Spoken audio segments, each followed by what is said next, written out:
Welcome to Extreme Genes, brought to you by the Church of Jesus Christ of Latter-day Saints.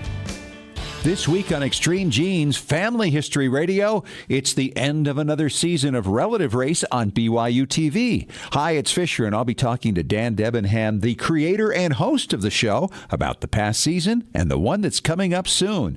Plus, we're going to talk to Catherine Schober. She's an expert in analyzing that old German handwriting. You're going to want to hear what she has to say if you've got those German ancestors. And we'll be talking Irish ancestry as well with Ask Us Anything. It's all this week on Extreme Genes Family History Radio, brought to you by FamilySearch.org. And welcome to America's Family History Show, Extreme Genes and ExtremeGenes.com. My name is Fisher. I am your radio root sleuth on the program where we shake your family tree and watch the nuts fall out. And this episode is brought to you by BYU TV's Relative Race.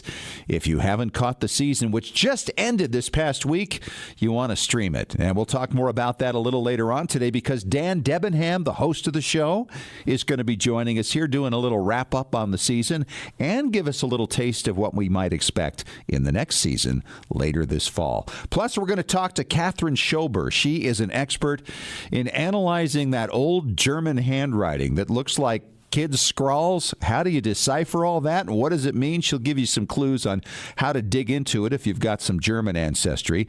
And then in the back end of the show, we've got another Ask Us Anything segment. We're going to talk to Melanie McComb from the New England Historic Genealogical Society and AmericanAncestors.org. She's talking Irish research today, so we've got a couple of great questions for her about researching your Irish ancestors. And by the way, if you haven't signed up for your weekly Genie newsletter yet, you need to do that. Yeah, we give you a blog each week and a couple of links to some great shows, past and present, and links to stories you're going to take a particular interest in as a genealogist. Right now, it's time to head out to Boston, Massachusetts, and talk to David Allen Lambert. He is the chief genealogist of the New England Historic Genealogical Society and AmericanAncestors.org. Hello, David. How are you? Hey, I'm doing great, Fish. How about yourself? You know, I am amazed at the number of stories we have this week. We better dig in for our family histoire news. Where do we begin? Well, DNA has done it again, and of course we are now approaching the 75th anniversary of D-Day, and this story kind of connects in with an American and a French twist. There is a gentleman by the name of André Gantois who is 73, and he knew as a child, thanks to his mother, that his father was an American serviceman, but he didn't know who. Endless research turned up nothing, but then his daughter-in-law suggested, how about a DNA test? He now knows his half-brother. Wow. His half-brother, in fact, says that Andre looks so much like his own late father. The serviceman had been at D-Day and died in 1997, Wilburn Henderson.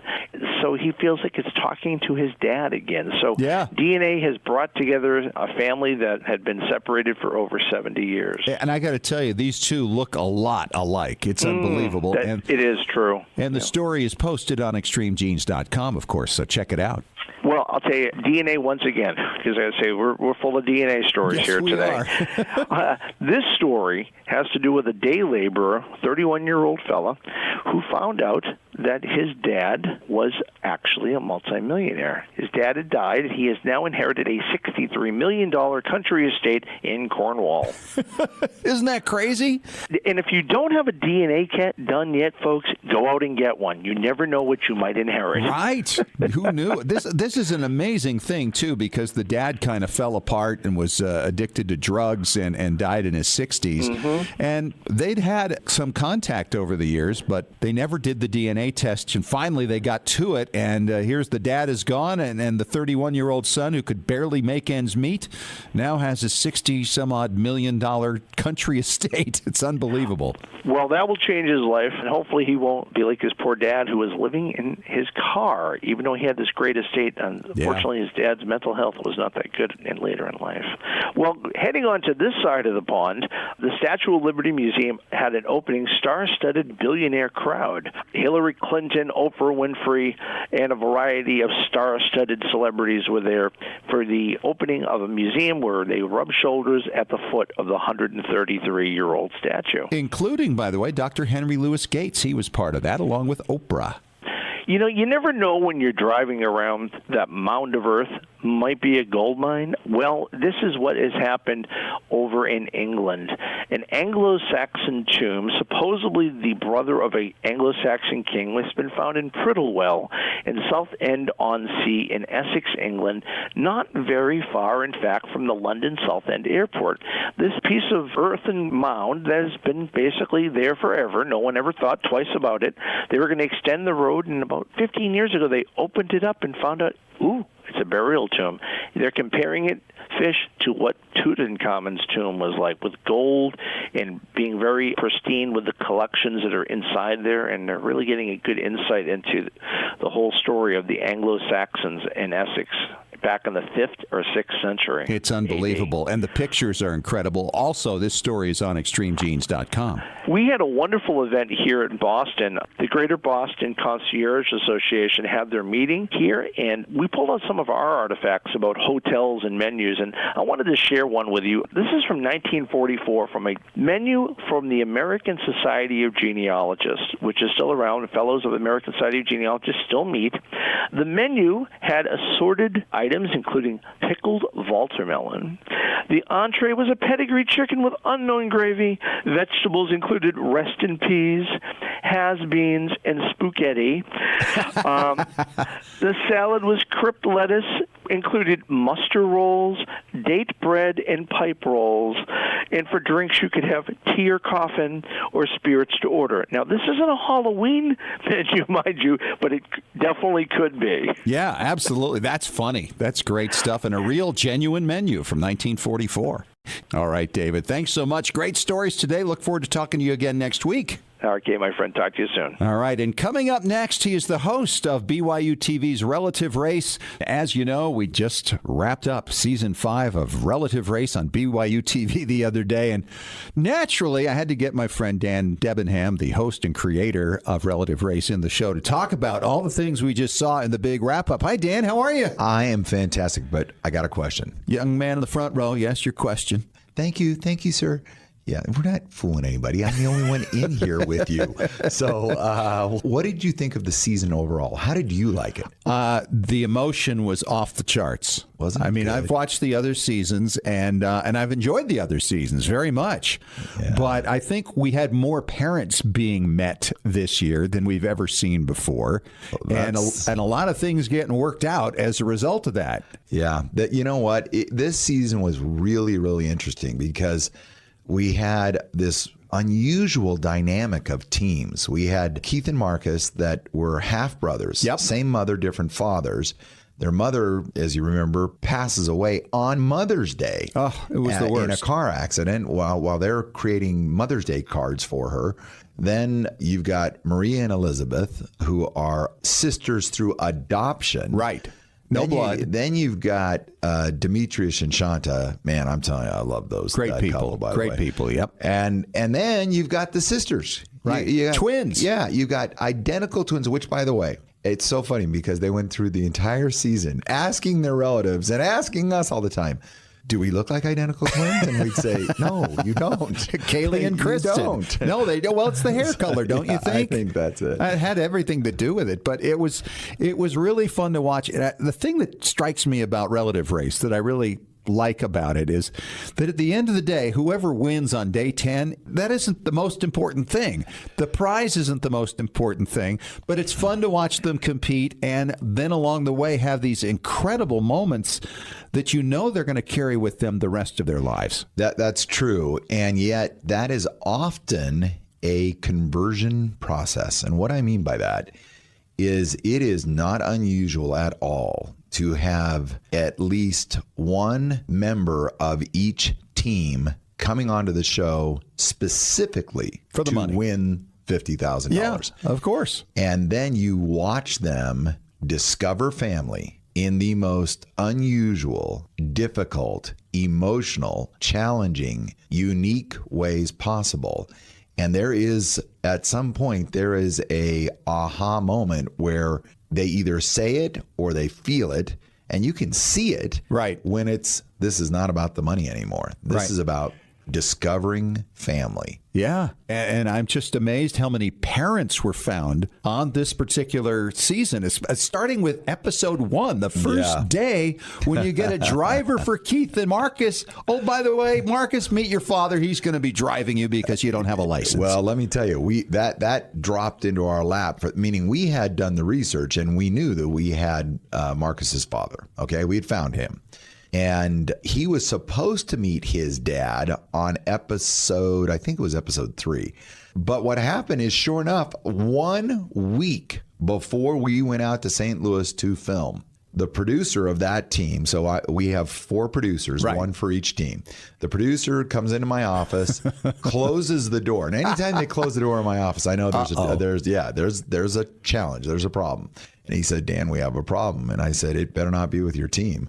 And he said, it is. And I said, what? And he said, they don't have driver's licenses. Oh. And I said, what are you talking about? They live in L.A. They don't need them. Well, the thing, when they submit to be on the show, one of the things that they have to mark the box is that they have driver's licenses.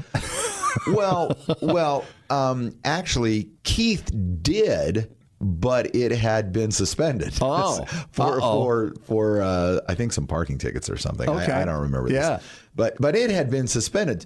And then Marcus, so their plan was that Keith would drive, and Marcus, who never has had a driver's license, but we found out their license was suspended. Oh, my gosh. Because we have to insure all these people. Sure. So it was the underwriter that called us and said the license is suspended. And we said, well, we're in trouble. Yeah. I mean, how many ways can you put this? We're in trouble. Yeah, because you have this show scheduled. You've got your crews all set. There's everything's no way mapped the show out. can get pushed. It can't get pushed. We can't find another. I mean, we're 1 week before. We spend sometimes 5 months doing the research and contacting the relatives. So it's like we're in trouble. And then it was that same producer that about 2 days later, because first of all, that producer flew out, met with the DMV in Los Angeles. Oh, my gosh. Trying to see if we could pay any kind of a rush fee to fast pass them up to the front of the line to get their licenses. And it was like, nope, sorry. You know? Wow. And so now you need a driver. So now we said, he came and he said, what if we supplied a driver? And I said, absolutely not. That's completely unfair to the other teams. And he said, but I got an idea. I said, what is it? And he goes, what if the driver is Dad? And I said, oh, my goodness, that is awesome. It was awesome. And so we moved forward that way. You talk about turning lemons into lemonade. Yeah. Because here's the first episode, and everybody's like, yeah, we're ready to go. We're going to get them. And to watch, especially Liz and Maria, their response is all of a sudden everybody's in tears, and all the competition thing just washes away because it's like, this is so, it's not fair, but this is so cool. You just actually hit on something that's that we hear from our fans through social media all the time.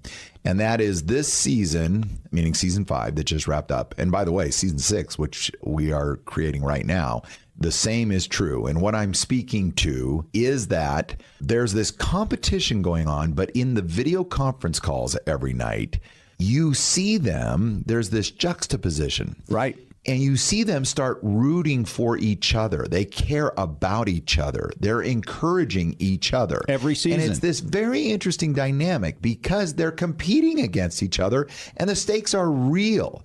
It's not only that you get to stay on the show to meet more family, but there's $50,000 at the end of the line. And $50,000 changes people's lives. But so does meeting family.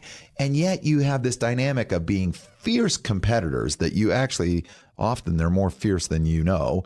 And then they really genuinely want all the others to succeed. And that is a fascinating study of human nature. Yeah. In this world of cynicism, and I want to beat somebody else down, and they're my competitors, so I'm going to win at all costs.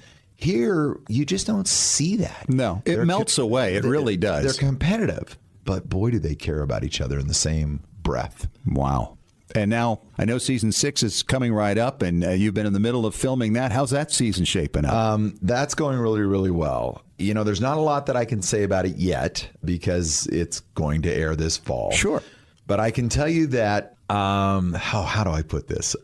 There's going to be the group overall. There's often a frenetic pace to the show when they're scrambling from one thing to the next, especially when they're overcoming the challenges that we've created and put in place, or they're running to get a city selfie, or they're running a dash to get back in their cars. And while you will see that in season 6, let's just say that they're not all as agile as some of our past wait a competitors. Minute. We got more Joes and Jericas? Is that what we're talking about? I'm just saying that these people, even one of the things I love about our show is that it is not about celebrities. It's not about people you know. This can be you. This could be you. It could be your neighbors, your friends. Ordinary people. And that's what we have in abundance in season 6, and they are heartwarming. These teams, they are heartwarming, and you will see how much they also care about each other while competing against each other. And again, I come back to, as a television producer, it is a unique dynamic that I have never seen on any other show. Not a competition show. Let me qualify that. I've never seen a competition show where the competitors care about each other.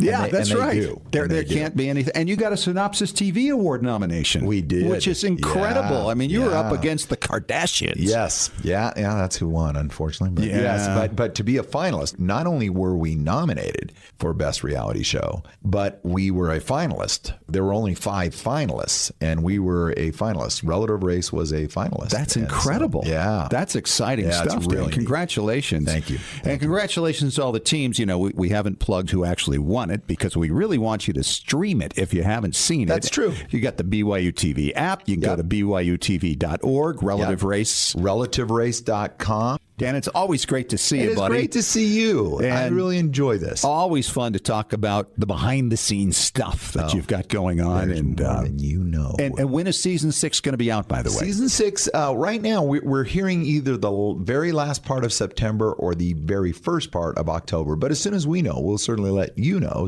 so that our listeners will know, and most importantly, be able to enjoy an all-new season of Relative Race. Oh, he's Dan Debenham. He is the creator. He is the man behind the cell phone that sends all these little texts out. He's an evil man. Thanks so much for joining me, Dan, and we'll see you again next season. See ya. All right. Back to gaining knowledge now, because coming up next, we're going to talk to Catherine Schober. She is a German to English translator, and she specializes in genealogical and historical texts. That means all the crazy old German writing that looks like it was scrawled all over the place. You've seen it before. And then later in the show, in our Ask Us Anything segment, we have our friend Melanie McComb back in to talk about your Irish research and certain things you may need to know as you go about getting across to the Emerald Isle. And I'm sure that Melanie will explain some of the history of why it's so difficult to research in Ireland. I got to tell you, it's been a long time since I worked on my German research. I have one third great grandparent who was directly from Germany, and I got into the records long before anything was online with this. And I remember the first time I cracked open a microfilm and put it on the machine and started turning the handle and looking at that handwriting and going, "You've got to be kidding me." But a funny thing happened. Once we got going with this thing and started looking at it more and more over the next several days, my brain started changing, my eyes started adjusting, and I was actually able to read that old German handwriting from the mid-18th century. And there's one woman who's out there informing people on how they can learn to do the same thing, and I'm excited to have her on the line with us right now. She is Catherine Schober. And Catherine, welcome to Extreme Genes. Great to have you. Thank you for having me. I'm excited to be here. I know that your mom was German, and you really took the whole German thing to a new extreme, moving to Austria and then teaching English over there, and then you married an Austrian guy and brought him back here, and all you do is speak German. So I think you might have an idea of what you're talking about. Yeah, I decided to start learning German in high school, and that one decision when I was 14 years old really changed my entire life. I would say, yeah. So is my experience typical of a lot of people who get into the German research? I would say so. You said that your brain gets used to reading the handwriting after a while. Yeah. And in my case, I've really found that to be true. I read the handwriting every day, but I found that there are some scripts that are just a lot harder than others. And so what I do with those scripts is I just start. I make myself sit down, start reading, and I just skip the words that I can't read. And Sure. at the beginning, there may be a lot. But then as you said, as you go through page after page, all of a sudden you'll find that your eyes adjust and your brain is all of a sudden reading those words that look so hard at the beginning. Yeah, and I think this is really important for people to understand, because I'm assuming that there are people listening right now who have gotten into the German records, saw what I saw in the beginning for the first time and went, oh, that isn't going to happen, and have put it aside, right? So where do you take people in the beginning to help them at least get a start? Because I know a lot of folks at least need a few words, right, so you can recognize what they would look like in the old German handwriting, like birth or death or marriage, so that you can at least get a certain handle on what you're seeing. Right. Well, I actually wrote a book about all this, came out last year, and it's called Tips and Tricks of Deciphering German Handwriting. It has the most important words that you'll need in German genealogy, you know, all those milestone words like birth, death, married, things like that, and then what those look like in the handwriting. So I always recommend my book for people, and I also have 3 other books that are really good and helpful with the handwriting, one of which is Ernest Thode's German to English Genealogical Dictionary. Nice. And that is just a wonderful dictionary full of almost every word that you will find in German genealogy documents. And I would think the other ones would be months of the year. That's something that you can pick up fairly easily, because let's face it, there's only 12 of them, and many of them are similar to English. Exactly. September, October, November, and December are basically the same, and August as well. So months aren't too hard once you know what to look for. So once you get to that part where you say, okay, I've got some of these words, where do you go next with that? Do you try to work with the different forms that the church records took in particular? That's when I would tell people to kind of go look at the letters themselves. So there's great keys online. The German handwriting is actually called Kurrentschrift, and that's Kurrrent, and then the word Schrift, which is Schrift. And if you Google that and type in a key, you will get a nice-looking alphabet online of what the letters look like in the old German handwriting. Yeah, and then you could go to Google then, right, and do German to English? Yeah, once you know what the word is, once you're able to transcribe the word from the German handwriting into a typed German text, then you could go to Google if it's individual words. I don't usually advise going to Google Translate for sentences, because Google will translate things literally. So, for example, if you say it's raining cats and dogs, which is an idiom, it might say something like, oh, literally cats and dogs are falling from the sky. So you do have to be careful with Google Translate. But for individual words like brother, sister, mother, marry, die, then it's usually a pretty safe bet. Sure. So, Catherine, are there variant forms of German when you get into the German areas, for instance, Switzerland and Austria? Does it change at all for that time period? That's a very good question. And I say a lot of people ask me, does it change based on the region? And in my experience, it's more that the writing changes based on the time. So if you go only as far back as the early 20th century, you're going to get a different type of handwriting than if you go all the way back to the 1600s. Mm-hmm. The main type of handwriting I work with is the 17 and 1800s, but I am able to do other time periods as well. But if you go all the way back into the 1600s, it becomes very flourishy, very loopy, very beautiful, but definitely more difficult to read. Well, I'm happy to hear you have trouble with it, too, because if you do, then we know that we're not alone here. Yeah, you don't have to feel as guilty, but as we said before, like the more you work with it, the easier it gets. So even if it looks scary at first, just stick with it, and then your brain will slowly adjust.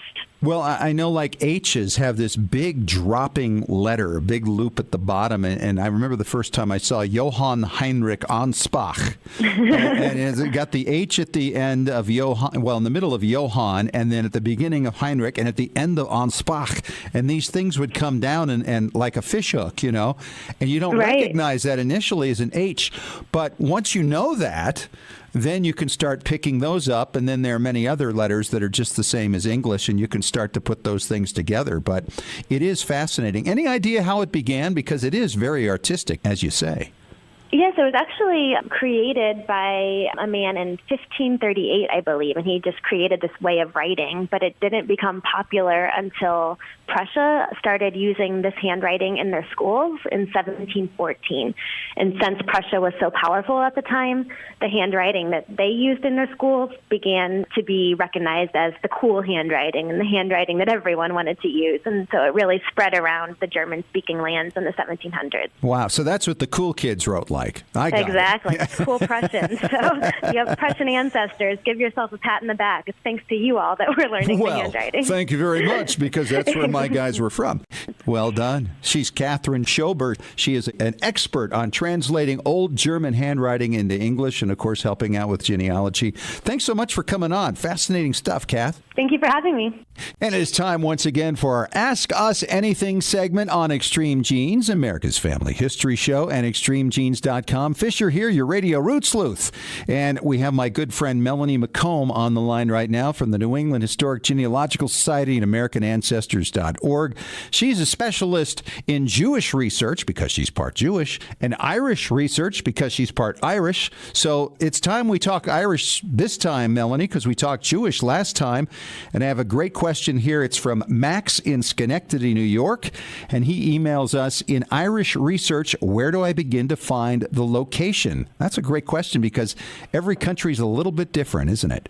That is a great question, and that's one of the questions that we get the most of when we help our patrons that want to go back to Ireland.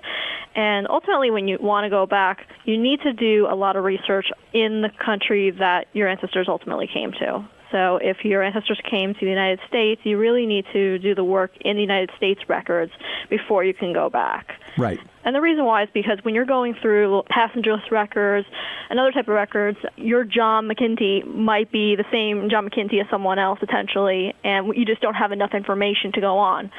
So by going through U.S. research, going through the census records and seeing if they potentially maybe even naturalized and became a citizen, that can help make sure that you have the right person coming in from Ireland at the right time. Boy, you really hit it, though, truly, because there's so many people from Ireland with the same name, right? Michael Burke. I mean, exactly. You can go through a long, long list of names that would be the same, and sorting out and making sure you separated out the right one is a key. Yeah, and one thing you want to look at, too, is look at different things that help differentiate your ancestor from others: occupation, age, different family members that might have been associated with it. You know, do we see similar naming patterns? Do we see family that seems familiar that fits the family group that you're tracing? Religion is also another key factor. Depending on what records you found, if you found that your ancestors were Catholic and maybe you trace someone back to Presbyterian, you know, you may want to question that to see, did they actually convert, or is it really another person? Right. And then once you've got that location, hopefully from some record here in the United States, then you go over to the Irish records, and what do you do from there? So from there, depending on which part of Ireland and what religion, there actually are a number of Irish websites that are out there. One of my favorite is irishgenealogy.ie, and that is where you can look at civil records going back to 1864. They have a really great search engine, and you can put in the information for the birth, marriage, and death. What's helpful is that you need to know the civil registration district, the area that your family lived in. So you need to have already done your homework and known the county and potentially the district that they have lived in, just so you can help narrow it down. And what's great about the civil records there is that the site's actually added different images that you can view for those civil records. So you can actually see a birth register, a marriage register, a death register for your ancestor.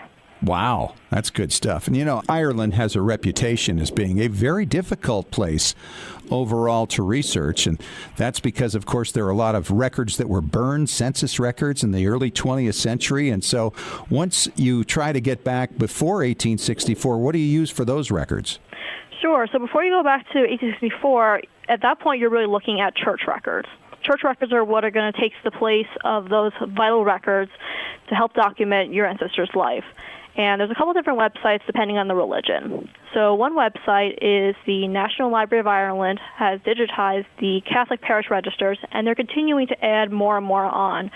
So in the case of my third great-grandfather, I was actually able to use this site in conjunction with the information I've already gathered to actually see the marriage record going back to about, I believe, 1828. That Wow. they married on Valentine's Day. We were just talking off air, Melanie, about the tragedy of the loss of these census records. What was the history on this thing in Ireland? Sure. So there was a fire in the Public Record Office in Dublin in 1922, and it destroyed so many records. We're talking about original wills, census returns going back to 1813. Wow. So for many decades that were gone, marriage bonds, most pre-1900 probate records, and some of the church parish register records as well for the Church of Ireland. So it was a massive loss that happened. So are there alternative records then to the ones that were burned? Absolutely. So there's a couple different things you can look at. One is that depending on the counties that your family lived in, their probate documents might actually be kept at Prony, which is the Public Record Office of Northern Ireland. So in the case of my family, I had a second great-grandfather that had a will where there was only maybe a small extract of what survived from the fire, and they actually had a copy with the original kept in Prony. So in some cases, the record might have been filed in two different places, and it's always good to look at records in Northern Ireland where there might have been a boundary overlap with the counties that they took over the records for. Wow. Well, that sounds like a real good alternative, right? Yeah, definitely. In the United States, New York City, for instance, has an alternative to the 1890 census because they didn't like the numbers that originally came in, so they sent out the police to do it all over and found like 14,000 other names that weren't in the original. So this is good to know that that's going on in Ireland because it's just so tough there. It is tough, but there are other ways you can look at different records, too. So there actually were genealogists like ourselves that would actually go into the Public Record Office and would transcribe different genealogical records, and a lot of these collections are actually available on Family Search, so you can see other genealogists that tried to capture history and make sure that there was something that remained, even though a lot of the originals burned. So those abstracts can be a really great lead to additional records to go further back in Ireland. So was this done by Family Search or provided to Family Search? This was provided to Family Search. So Family Search actually digitized several different collections, and there was a number of different gentlemen and ladies that actually took care of updating the records. Some of the examples include the Betham genealogical abstracts, the Crosswell genealogical abstracts, and the Thrift genealogical abstracts, and they're including items like wills, parish registers, pedigree charts, going even as far back as the 16th century. How cool is that? So Prony, does it have a website people can access, and do they have a lot of this online? So with Prony, they do have a will database online, and they have a really great presence. Their website is nidirect.gov.uk/Prony. And if you take a look, they'll have a number of things. So the wills I talked about are on the will calendars. They also have an e-catalog and an historical maps viewer, which can be really helpful. Wow, that's a lot of stuff. Well, this is great to know, though. I know Ireland is really embracing genealogical research. Some hotels actually have genealogists on staff to help people so that people are going to come over and tour their homeland and have a good experience there trying to see where their ancestors lived. Isn't that amazing? That is amazing. I wish I had my own personal concierge for that. Yeah, wouldn't that be great? The genealogical concierge. Come on over, we'll show you Ireland. Heidi. Well, thank you so much, Melanie. As always, great information. We appreciate the question also from Max in Schenectady, New York. And if you have a question for us for Ask Us Anything on any topic, you can email us at askusanything@extremegenes.com. Thank you, Fisher. Hey, I'm Fisher. We'll see you again next week. Thanks for joining us. And remember, as far as everyone knows, we're a nice, normal family. This has been Extreme Genes. Share your family story by going to FamilySearch.org.